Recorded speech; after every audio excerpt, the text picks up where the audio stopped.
Saludos, Dios les bendiga y muchas gracias por reproducir este video. A continuación les traigo una explicación de lo que es el método algebraico en programación lineal.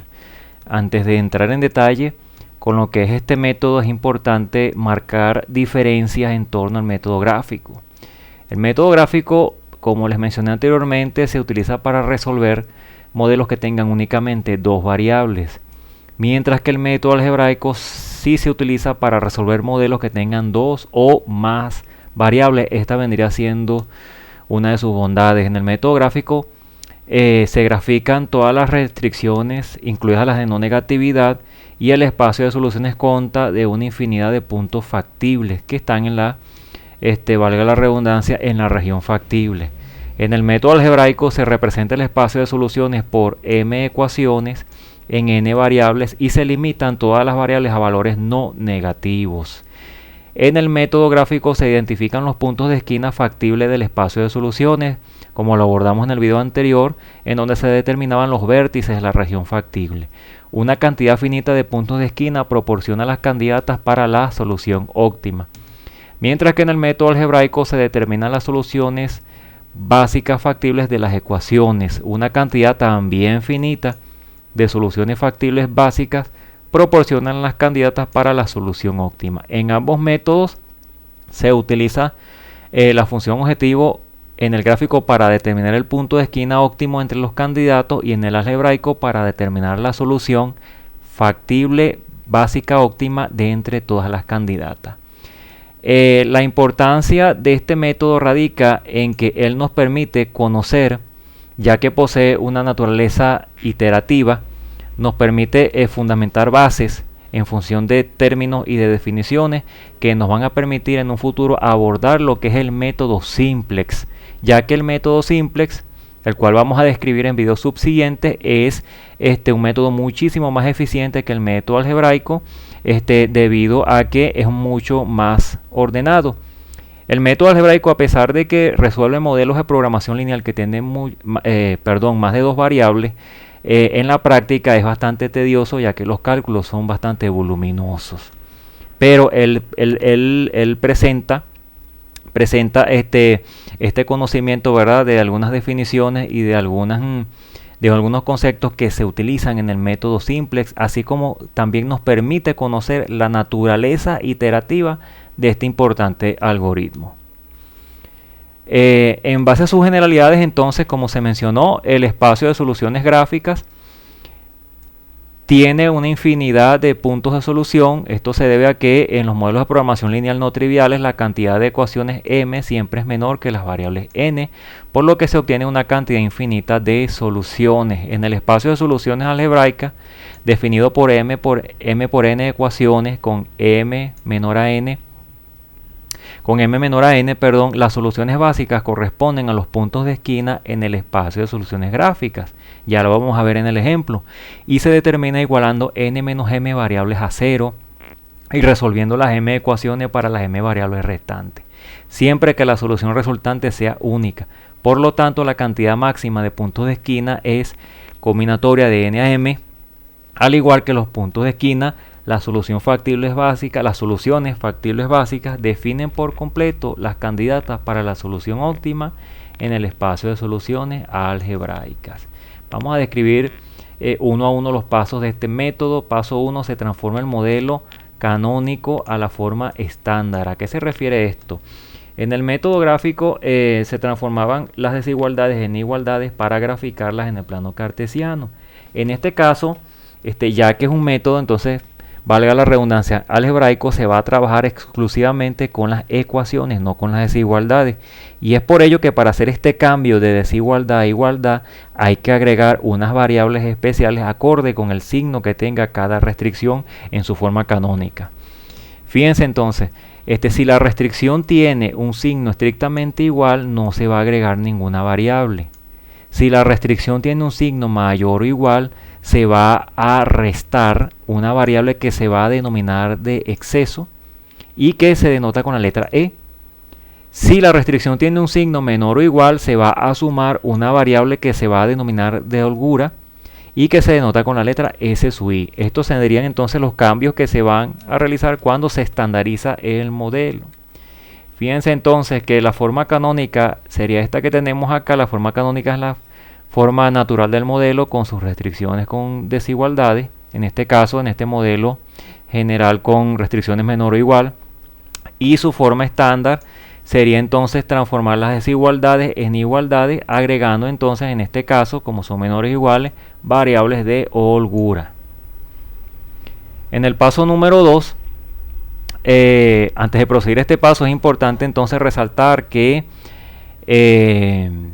cuando el modelo es de minimización, generalmente dentro de sus restricciones poseen signos igual o mayor o igual.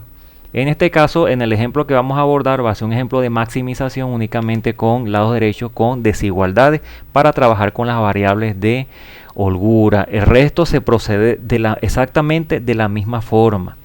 Proseguimos. En este segundo paso, entonces, se determinan las variables básicas y las no básicas, restando las n variables menos las m ecuaciones, donde las n menos m variables resultantes serán 0.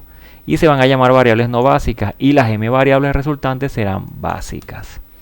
En el tercer paso se determina la cantidad máxima de puntos de esquina utilizando la combinatoria de n a m, donde las soluciones factibles básicas definirán por completo las candidatas para la solución óptima. En el cuarto paso se resuelven las m ecuaciones para las m variables restantes, que serían las variables básicas, siempre que la solución resultante sea única. Y en el último paso se determina la solución óptima, la cual será la solución básica factible que genere el máximo valor de z. Vamos con este ejemplo. Este sí es un ejemplo contextualizado. Dice: una empresa produce artículos de vidrio de alta calidad, entre ellos ventanas y puertas de vidrio. Tiene 3 plantas. Los marcos y molduras de aluminio se hacen en la planta 1, los de madera en la planta 2, la 3 produce el vidrio y ensambla productos.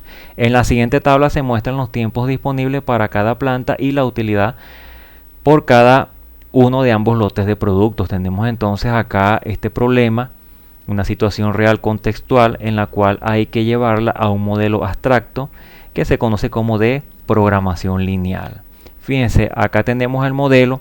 Lo hice de manera directa, no voy a ahondar en el proceso de modelización o de construcción de este modelo, ya que eso se ha hecho en videos previos. Sin embargo, voy a describir algunos elementos que tiene este modelo. Fíjense, un modelo de 2 variables, solamente 2 variables de decisión. X sub 1 vendría a ser el número de lotes de productos del tipo 1 y X sub 2 el número de lotes de productos del tipo 2. Tiene 3 restricciones. Las 3 restricciones tienen signo menor o igual, por lo cual se van a añadir solamente variables de holgura. Y el criterio de la función objetivo es de maximización. En el primer paso, entonces, vamos a transformar el modelo de la forma canónica a la forma estándar de la siguiente manera. Acá tenemos el modelo en su forma canónica. Fíjense que tiene sus desigualdades. Vamos entonces a transformar estas desigualdades en igualdades, añadiendo en este caso variables de holgura. La forma estándar quedaría de esta manera. Nótese que por cada restricción añadí una variable de holgura. S sub 1 para la primera restricción, S sub 2 para la segunda restricción y S sub 3 para la tercera restricción. El modelo pasa de tener de 2 variables a 5 variables. Esto es lo que se conoce como estandarizar el modelo de programación lineal. En el paso número 2 vamos entonces a determinar cuáles son las variables básicas y cuáles son las no básicas. El espacio de soluciones algebraicas está representado por nuestro conjunto de ecuaciones. Fíjense, ya las tenemos con los signos iguales, con sus holguras. Tenemos acá las 5 variables con las cuales vamos a trabajar. Y ahora vamos a clasificar las no básicas y las básicas. El modelo tiene 3 ecuaciones, tiene 5 variables. Las variables no básicas se determinan de la siguiente manera. Voy a restar el número de variables menos el número de ecuaciones. 5 menos 3 me da 2. Este valor va a ser entonces el número de variables no básicas, las cuales tienen un valor de 0. Las variables básicas son las m igual 3 variables restantes o variables dependientes. Fíjense que como el modelo tiene 5 variables y 2 de ellas entonces son no básicas, las 3 restantes van a ser las básicas. Las variables básicas son dependientes de las no básicas. Ellas sí van a tener un valor, ya lo vamos a ver más adelante. En el paso número 3 se determinan los puntos de esquina, o sea, los candidatos a la solución óptima, ya que el conjunto tiene m igual 3 ecuaciones y n igual 5 variables. Se utiliza la fórmula combinatoria para determinar todos los puntos de esquina a utilizar. Utilizando alguna calculadora, esta función se encuentra en cualquier calculadora. Fíjense, combinatoria de 5 a 3 nos da como resultado 10 combinaciones. Estas son el número de combinaciones candidatas a ser solución óptima, que son las que vamos a utilizar. Ahora en el cuarto paso, fíjense, resolviendo las m igual 3 ecuaciones en función de las m igual 3 variables básicas. Para facilitar el desarrollo de este paso se construirá una tabla como la que se muestra a continuación. Fíjense lo que tiene esta tabla, que es donde vamos a escribir cada uno de los cálculos. En esta columna tenemos el número de variables no básicas y a su vez el número de combinaciones. Fíjense que tenemos acá las 10 combinaciones. Esto es los puntos que vamos a analizar. Estas combinaciones se hicieron a partir del total de variables que tengo, las 5 variables. Voy a colocar otra columna donde voy a colocar las variables básicas, en otra la solución básica, en otra el punto de esquina que se encuentra asociado, si es factible o no, y el valor de z. Voy a dejar acá el gráfico que se obtuvo en el video del método gráfico. ¿Para qué? Para que se vaya observando las similitudes entre cada uno de los cálculos y cómo se asemeja. Por eso es que lo voy a dejar aquí. No estoy resolviendo este problema con el método gráfico, simplemente lo dejo acá para que se observe las similitudes que hay entre cada uno de los cálculos que se van a realizar y cómo se localizan también acá en el gráfico. Fíjense, vamos a comenzar primero con x1 y x2. Me están diciendo entonces que estas variables deben ser 0. Si se hace x1 y x2 0, voy a tener como variables básicas resultantes S1, S2 y S3. Voy a colocar acá el conjunto de las ecuaciones.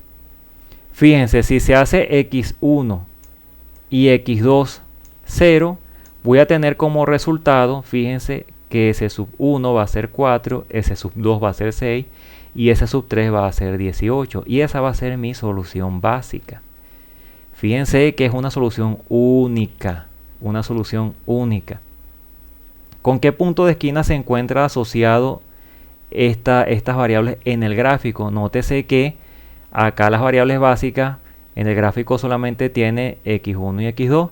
Y ya que estoy haciendo x1 y x2 0, el único punto con el que coincide es con el vértice A, que vendría siendo el origen.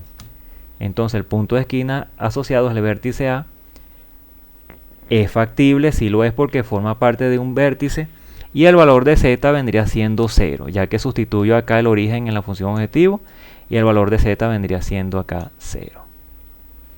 Continuamos con la segunda. Fíjense, vamos a hacer ahora acá x1 y s1 0, x1 y s1 0, por lo cual se obtiene x2, s2 y s3. Para hallar la solución no es más que hacer acá x1, tachamos acá x1 y tachamos s1 y nos queda un sistema de dos ecuaciones con 3 variables, y esto es un indicativo de que tiene infinitas soluciones y me interesa de que la solución básica sea única. Como tiene infinitas soluciones, no es necesario entonces calcular ni el punto de esquina, si es factible o no, o el valor de z. Proseguimos, vamos a analizar ahora x1 y x2. Si hacemos x1 y x2 en este par ordenado, entonces sería, hacemos, 0 aquí. Voy a retroceder un momento. Ok, continuamos. x1 y s2, lo cual da como resultado x2, s1 y s3. Fíjense, si hacemos acá, tachamos esas variables aquí, entonces sería x1 y s2 y nos queda un sistema, nos quedaría un sistema de 3 ecuaciones con 3 variables, y eso es indicativo de que tiene una solución única. Si resolvemos el sistema por método de sustitución, bastante sencillo, nos va a dar el siguiente resultado. X sub 2 sería 6, S sub 1 sería 4 y S sub 3 sería 6. ¿Con qué punto de esquina se encuentra asociado? Nótese aquí que X sub 1 es 0 y X sub 2 es 6. Si vamos al gráfico, ese punto sería 0, 6 y ese sería el vértice B. Sería el vértice B, es un punto que es factible porque es un vértice de la región factible, y el valor de z sería 30, no es más que evaluar 0, 6 en la función objetivo y nos da z, nos arroja un valor de z en 30. Seguimos acá, vamos a analizar entonces el par X1, S3. Si hacemos X1, si tachamos X1 y S3, nos va a quedar entonces X2, S1 y S2. Tachamos aquí entonces X1 y S3. Nótese que nos sigue quedando un sistema con 3 ecuaciones con 3 variables, y si lo resolvemos por sustitución, que es lo más sencillo, nos va a dar como resultado 9, 4 y menos 3. ¿Con qué vértice se encuentra asociado? Fíjense que X1 es 0 aquí, pero X2 tiene un valor de 9. Sería, vamos en el gráfico, 0, 9, y sería este vértice que está acá, que está fuera de la región factible. Sería el vértice C, no es factible y no es necesario determinar el valor de z. Seguimos acá. Nótese que los cálculos son un poquito extensos. Vamos ahora con X2 y S1. Si tacho aquí X2 y S1, me va a quedar X1, S2 y S3, perdón. Entonces si lo tacho acá sería X2 y S1. Fíjense que nos queda un sistema entonces con 3 ecuaciones y 3 variables. Tiene solución única. El punto de esquina con el cual se encuentra asociado sería, fíjense que aquí X2 es 0 y X1 sería entonces 4. Sería entonces el punto 4, 0. Que vendría siendo entonces el vértice, este que está acá, sería siendo el vértice F.